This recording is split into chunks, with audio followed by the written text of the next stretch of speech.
দেশের খাদ্য মজুদ পরিস্থিতি সন্তোষজনক বলে দাবি করেছেন অর্থ উপদেষ্টা ডক্টর সালেহ উদ্দিন আহমেদ। অন্যদিকে খাদ্য উপদেষ্টা আলী ইমাম মজুমদার জানান, অকাল বন্যার জন্য আউশ আমনের ঘাটতি হলেও দাম সহনীয় রয়েছে। বুধবার দুপুরে সচিবালয়ে খাদ্য পরিধারণ ও মূল্যায়ন কমিটির বৈঠক শেষে এসব কথা বলেন তারা। খাদ্য উপদেষ্টা জানান, খাদ্য চাহিদা মেটাতে প্রায় 10 লাখ টন চাল ও গম আমদানি করছে সরকার। এছাড়াও কৃষকের লাভের জন্য ধানের দাম 3 টাকা বাড়ানো হয়েছে বলে জানিয়েছেন কৃষি ও স্বরাষ্ট্র উপদেষ্টা মোহাম্মদ জাহাঙ্গীর আলম চৌধুরী। দেশে খাদ্য উৎপাদন, মজুদ ও আমদানি সহ সার্বিক পরিস্থিতি নিয়ে সচিবালয়ে বৈঠক। এতে উপস্থিত ছিলেন বিভিন্ন মন্ত্রণালয়ের সচিব, উপদেষ্টারা।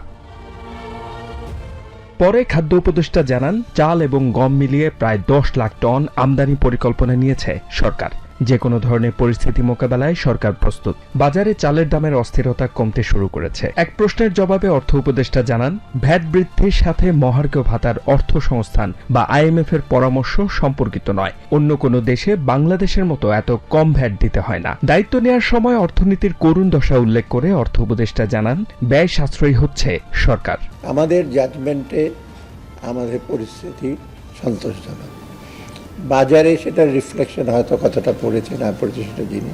গুদামে যদি খাদ্য মজুদ না থাকে, প্রাইভেট সেক্টর যারা আছে তারা একটা সুযোগ পায়। বুধবার বিকেলে রাজধানীর খামারবাড়িতে কৃষি বিপণন অধিদপ্তর ও কৃষি তথ্য সার্ভিস পরিদর্শন করেন কৃষি ও স্বরাষ্ট্র উপদেষ্টা Mohammad Jahangir Alam Chowdhury.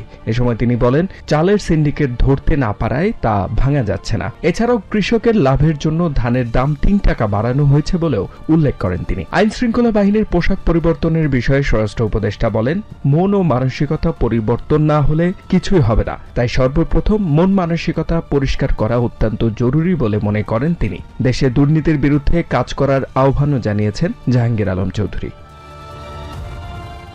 HM Ataullah, TVN 24 news desk.